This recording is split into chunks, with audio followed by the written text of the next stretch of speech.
ये है आपका अपना चैनल माई पोर्टल। साथियों, राज्य शिक्षा केंद्र द्वारा सब्जेक्ट वाइज एनालिसिस, डेटा विश्लेषण और लर्निंग आउटकम्स के लिए डैशबोर्ड तैयार किया गया है। डैशबोर्ड के माध्यम से हम जान सकते हैं शाला स्तर तक का विश्लेषण। इसके साथ साथ हम ये भी जान पाएंगे कि संबंधित विद्यालय में कितने स्टूडेंट ने पार्टिसिपेट किया, किस तरह का परफॉर्मेंस किस किस परीक्षा में रहा, क्या ऐसे हार्ड स्पॉट हैं, ऐसे कौन से एलोज हैं जिन पर ध्यान दिया जाना है, और ऐसे कौन से एलो हैं जिस पर बच्चों का प्रदर्शन बहुत अच्छा है, किस फील्ड में बच्चों के साथ हमें कंसंट्रेट होकर अध्ययन अध्यापन का कार्य करना है। और ये डेटा जिलेवार, विकासखंडवार, यहाँ तक कि विद्यालयवार उपलब्ध हुआ है rskmp.in पोर्टल पर। इस तरह से पहली बार डैशबोर्ड के माध्यम से एक सराहनीय प्रयास शिक्षा की गुणवत्ता सुधार के लिए सभी के लिए उपलब्ध है। आइए देखते हैं और जानते हैं डैशबोर्ड को और किस तरह का, किस कक्षा का डेटा यहाँ पर उपलब्ध कराया गया है। आइए चलते हैं आगे। इस तरह से संक्षिप्त में आप जो डैशबोर्ड देख पा रहे हैं, इसमें पहला SAS 2023, NMMS का 2022-23 का, बेसलाइन 22-23 का, 22-23 का, आइटम एनालिसिस एग्जाम का 5 और 8 का, और नेस का डेटा 21 और 22 का। और ये सब डेटा समराइज किया है, एक साथ किया है rskmp.in पोर्टल पर। आगे चलने से पहले हम ये भी जान लेते हैं कि संबंधित टेस्ट में कौन से विषय और किस कक्षा के बच्चों ने भागीदारी की है, ताकि जब हम डैशबोर्ड में चलें तो हमारा एनालिसिस और क्लियर रहे। सबसे पहला स्टेट अचीवमेंट सर्वे और 23-24 के लिए डेटा उपलब्ध कराया गया है। इसमें जो आदेश आया था 16/5 यानी 16 मई को था 3471 पत्र क्रमांक के माध्यम से, और ये सर्वे कक्षा 4 से 8 तक ग्रीष्म अवकाश में किया गया था। इसमें हिंदी और गणित 2 तरह के विषय सम्मिलित किए गए थे। इसके बाद national means cum merit scholarship और सत्र 22-23, इसके आयोजन के लिए जो पत्र आया था वो आया था 12/9/22 को 13/25 पत्र क्रमांक के माध्यम से, और ये स्कॉलरशिप परीक्षा कक्षा 8वीं के बच्चों के लिए थी। बेसलाइन 22-23 और इस सत्र के बेसलाइन के लिए जो पत्र आया था 17/6 को आया था, और पत्र क्रमांक था 3794। बेसलाइन टेस्ट में कक्षा 1 और 2 सम्मिलित नहीं थी, और ये बेसलाइन टेस्ट कक्षा 3 से 8 तक के विद्यार्थियों के लिए था, और इसमें जो विषय सम्मिलित किए गए थे वो थे हिंदी, अंग्रेजी और गणित। और इसके साथ साथ एग्जामिनेशन का भी आइटम एनालिसिस है कक्षा 5वीं के और कक्षा 8वीं के, सत्र 22-23 का। नेशनल अचीवमेंट सर्वे 21-22 का भी डेटा यहाँ पर उपलब्ध कराया गया है, जो कि कक्षा 3, कक्षा 5, कक्षा 8 और कक्षा 10 के लिए आयोजित किया गया था। ये तो था वो विवरण कि किस एग्जामिनेशन में किस कक्षा को सम्मिलित किया गया था और क्या क्या विषय उसमें थे। अब चलते हैं आगे RSKMP पोर्टल पर, देखते हैं डैशबोर्ड आखिर उसमें क्या क्या खूबियां सम्मिलित की गई हैं। साथियों, इसके लिए आपको लॉगिन करना होगा rskmp.in पोर्टल को। एजुकेशन डिपार्टमेंट यानी शिक्षा विभाग के वो सारे साथी इस पोर्टल को लॉगिन कर सकते हैं जिनका यूनिक आईडी सिस्टम पर बना हुआ है। इस पोर्टल को लॉगिन करने के लिए यूनिक आईडी और पासवर्ड की आवश्यकता होगी। इसके बाद कैप्चा कोड डाल के आपको यहाँ पर लॉगिन कर लेना है। लॉगिन हो जाने के बाद कुछ इस तरह से स्क्रीन आपके सामने आ जाएगी। यहाँ पर सेकंड लास्ट आपको ऑप्शन मिलेगा डैशबोर्ड का। जैसे ही हम इस डैशबोर्ड को क्लिक करेंगे तो आपको इस तरह से एनालिसिस आपको दिखाई देगी। यहाँ पर आप जिस भी एग्जाम की एनालिसिस देखना चाहते हैं आप उस पर क्लिक करके आगे जा सकते हैं। हम आपको संक्षिप्त में सिर्फ ओवरव्यू सभी का देते हैं कि किस तरह से किस एग्जाम की, किस सर्वेक्षण की आप रिपोर्ट कैसे देख सकते हैं, और फिर आप विस्तृत रूप से उस रिपोर्ट को देखकर अपने विद्यालय की, विषय की, कक्षा की एनालिसिस कर सकते हैं, देख सकते हैं। चलिए शुरू करते हैं SAS 2023-24 यानी स्टेट अचीवमेंट सर्वे 2023-24 के डेटा से। जैसे ही आपने क्लिक किया तो एक स्क्रीन आपके सामने आ गई जिसमें बहुत सारा डिटेल्स है। नीचे आप मैप देख पा रहे होंगे, और इस मैप के नीचे क्लासेस लिखी हुई हैं, और उसके बाद नीचे ऑप्शन बटन भी बने हुए हैं। चलिए शुरू से देखते हैं ऊपर से। यहाँ पर कुछ फिल्टर्स दिए हुए हैं, आप इन फिल्टर का यूज करके अपने स्कूल तक पहुंच सकते हैं। लेकिन अगर आप अपने डिस्ट्रिक्ट का डेटा देखना चाहते हैं तो आपको अपना जिला यहाँ पर सिलेक्ट करना होगा। जैसे ही आप डिस्ट्रिक्ट सिलेक्ट कर लेंगे तो यहाँ पर आपका ब्लॉक का ऑप्शन आ जाएगा। इसमें आपको अपने जिले के ब्लॉक दिखने लगेंगे। ब्लॉक पर सिलेक्ट करेंगे तो ब्लॉक के अंदर जितने भी स्कूल हैं आपको यहाँ स्कूल की लिस्ट भी आ जाएगी। इसके साथ साथ में आपको यहाँ पर क्लास सिलेक्ट करने का फिल्टर भी मिल जाएगा। अगर आप क्लास पे सिलेक्ट करते हैं तो आपको यहाँ पर क्लास की पार्टिसिपेशन दिखेगी। आप अगर ब्लॉक के हिसाब से चलते हैं तो आपको यहाँ पर ब्लॉक के हिसाब से डेटा दिखेगा। यहाँ पर ब्लॉक का फिल्टर लगा है, तो इस ब्लॉक में 11,967 बच्चों ने पार्टिसिपेट किया। यहाँ पर अगर आप अपने स्कूल को देखना चाहते हैं, आप देखेंगे कितने बच्चों ने पार्टिसिपेट किया, ये संख्या भी यहाँ पर आ जाएगी। चलिए आगे चलते हैं। जो पार्टिसिपेशन क्लास वाइज है आप वो भी देख पाएंगे।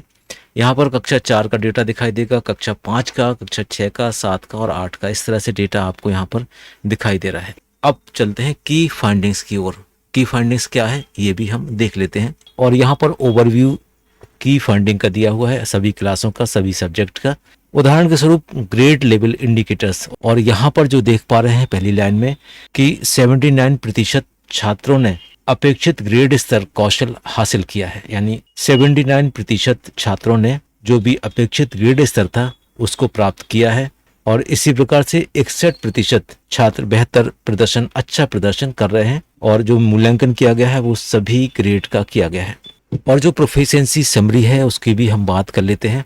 और यहाँ पर रेड कलर से इंडिकेट किया गया है 26% of the overall student are at beginner and basic levels, 74% student are the intermediate and advance level. इसी तरह से सब्जेक्ट की अगर हम बात करें तो यहाँ पर लैंग्वेज और मैथ दो तरह के सब्जेक्ट आ रहे हैं। चूंकि आपने एससीएस देखा, हिंदी और गणित दोनों विषयों के लिए था, इसलिए यहाँ पर 2 विषय आ रहे हैं। इस तरह से आप अगर लैंग्वेज पे क्लिक करेंगे, यहाँ पर जो भी ओवरव्यू दिख रहा है वो लैंग्वेज के अकॉर्डिंग, लैंग्वेज मीन्स हिंदी के अकॉर्डिंग आ जाएगा। यहाँ पर अगर आप मैथ पे क्लिक करेंगे तो जो भी ओवरव्यू था वो आपको मैथ के हिसाब से यहाँ पर दिखने लगेगा।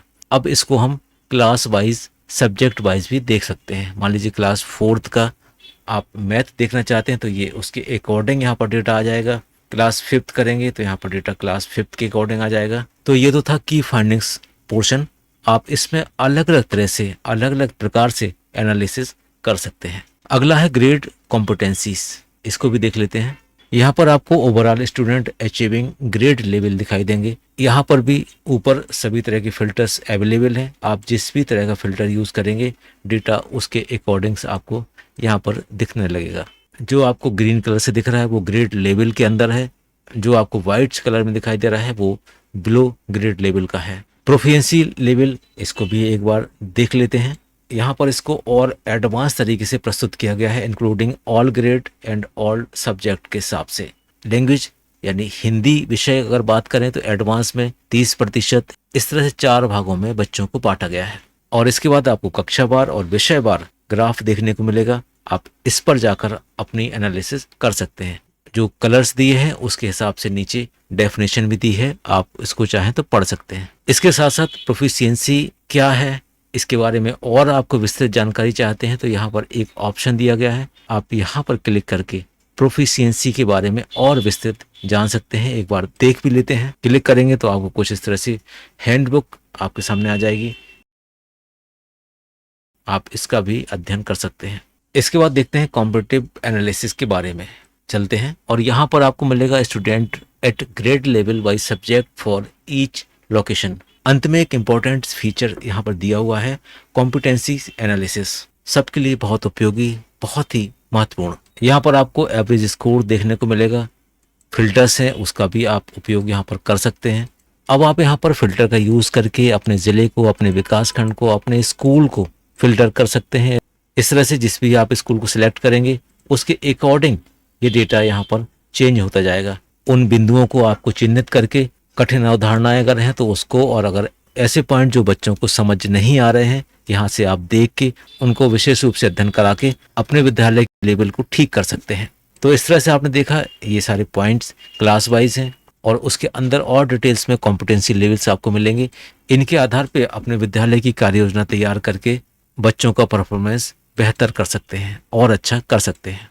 इसके बाद अब चलते हैं NMMS 2022-23 के डेटा को किस तरह से आप यहाँ पर जाकर एनालिसिस कर सकते हैं।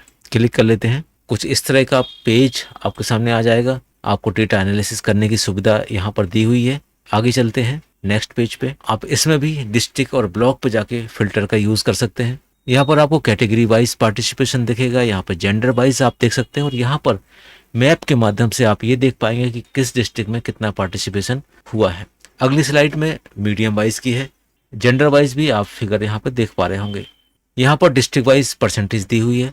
इसके बाद एलओ वाइज परसेंटेज है, बहुत स्पष्ट रूप से देख पाएंगे कि कितने परसेंट बच्चे किस एलओ में अच्छा परफॉर्मेंस कर रहे हैं, किस एलओज में बच्चों ने अच्छा परफॉर्मेंस नहीं किया है। अगर आप यहाँ पर डिस्ट्रिक्ट को फिल्टर लगा लेते हैं, ब्लॉक का फिल्टर लगा लेते हैं, तो आप देखेंगे अब ये जो डेटा दिख रहा है ये आपके ब्लॉक का है। एलओज कमजोर है, उन पर आप विशेष अध्ययन अध्यापन कराकर देख सकते हैं। इस तरह से आप जिस मार्क पर माउस ले जाएंगे आपको उस एलओ के बारे में यहाँ पर दिखाई देने लगेगा। अगली स्लाइड में चलते हैं। यहाँ पर डिस्ट्रिक्ट वाइज टॉप और लोएस्ट परफॉर्मेंस डिस्ट्रिक्ट दिए गए हैं। आगे चलते हैं। यहाँ पर हाईएस्ट परफॉर्मेंस वाले जिले दिए हैं और हाईएस्ट परफॉर्मेंस वाले एलओ भी दिए गए हैं। ये मैथ के क्वेश्चन वाइज लर्निंग आउटकम्स हैं, ये परफॉर्मेंस है। इस तरह से आप बहुत सारे स्लाइड्स के लिए नीचे से आगे बढ़ते जाएंगे तो आपको इतनी अच्छी एनालिसिस मिलेगी जो शायद किसी दूसरे पोर्टल पर अवेलेबल नहीं है। इसके बाद आइए अब हम आपको दिखाते हैं बेसलाइन लिटरेसी का डेटा एनालिसिस। बिल्कुल उसी तरह से आप यहाँ पर डिवीजन, डिस्ट्रिक्ट, ब्लॉक और स्कूल पर फिल्टर यूज कर सकते हैं। इसके बाद यहाँ पर आपको समरी दिखाई देगी। 1 से 23 तक के पेज आपको दिए गए हैं। 1 से 23 पेज में आपको बहुत सारी एनालिसिस देखने को मिलेगी। यहाँ पर FLN बेसलाइन असेसमेंट एनालिसिस 22 का जो कि लिटरेसी का है आप यहाँ पर देख पाएंगे। फिल्टर का यूज कर लेते हैं। यहाँ पर आप लोकेशन भी यूज कर सकते हैं, जेंडर्स भी यूज कर सकते हैं कि मेल फीमेल किसके बारे में आप एनालिसिस देखना चाहते हैं। कैटेगरी भी आप यहाँ पर सिलेक्ट कर सकते हैं। जो रेड कलर से है उन बच्चों ने कोई भी उत्तर सही नहीं दिया। जो येलो कलर का है उसमें आधे से कम उत्तर मिला और जो ग्रीन कलर का है वो आधे से ज्यादा उत्तर मिला। जो डार्क ग्रीन है उसमें उतने प्रतिशत बच्चों ने उत्तर सही दिए। इस पूरी स्लाइड्स में, इन पूरी पेजों में बहुत सारी तरह की एनालिसिस है। एक बार आपको समय निकाल के पूरी एनालिसिस को देखना है और जब आप इस एनालिसिस को एक बार देखेंगे तो आपको अपने विद्यालय के, अपने बच्चों के बारे में ज़्यादा जानकारी हो पाएगी। इसी तरह से आप बेसलाइन का न्यूमरेसी वाला डेटा देख सकते हैं, एनालिसिस देख सकते हैं। इसके बाद एग्जाम का जो 22-23 का है आइटम एनालिसिस भी इस पोर्टल पर अवेलेबल है।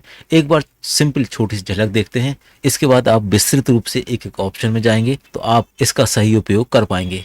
यहाँ पर भी फिल्टर अवेलेबल हैं। चलिए एग्जाम्पल के तौर पर हम क्लास सिलेक्ट कर लेते हैं, सब्जेक्ट सिलेक्ट कर लेते हैं, इसके बाद एलओ सिलेक्ट कर लेते हैं। अब यहाँ पर आप देखेंगे जो मैथ का 501 एलओ है उसमें 83% 51 बच्चों की समझ विकसित हो चुकी है। इस तरह से आप जाके सभी तरह से एनालिसिस कर सकते हैं, सभी तरह से देख सकते हैं और अपने बच्चों के लिए एक एनालिसिस फॉर्मेट तैयार कर सकते हैं। इसके बाद हम बात कर लेते हैं नेस की। नेस जो कि 2021 में हुआ था तो 2021 का डेटा हमारे पास अवेलेबल है। यहाँ पर भी आपको फिल्टर की सुविधा उपलब्ध कराई गई है। एलओज यहाँ पर दिए हुए हैं। इन एलओ के आधार पर आप कक्षावार एनालिसिस देख सकते हैं। इस पूरे डैशबोर्ड को समझाने के पीछे सिर्फ हमारा यही तात्पर्य था कि आपको एक जनरल आइडिया दिया जाए कि इस पोर्शन में क्या क्या सुविधा उपलब्ध है। आपको विस्तृत रूप से आपको समय देकर इस उपयोगी सेक्शंस को जो बड़ी मेहनत से तैयार किया गया है एक बार देखने की आवश्यकता है। उम्मीद है आपको ये जानकारी पसंद आई होगी। मिलते हैं एक नए वीडियो में एक नए टॉपिक के साथ। तब तक के लिए थैंक्स फॉर वॉचिंग।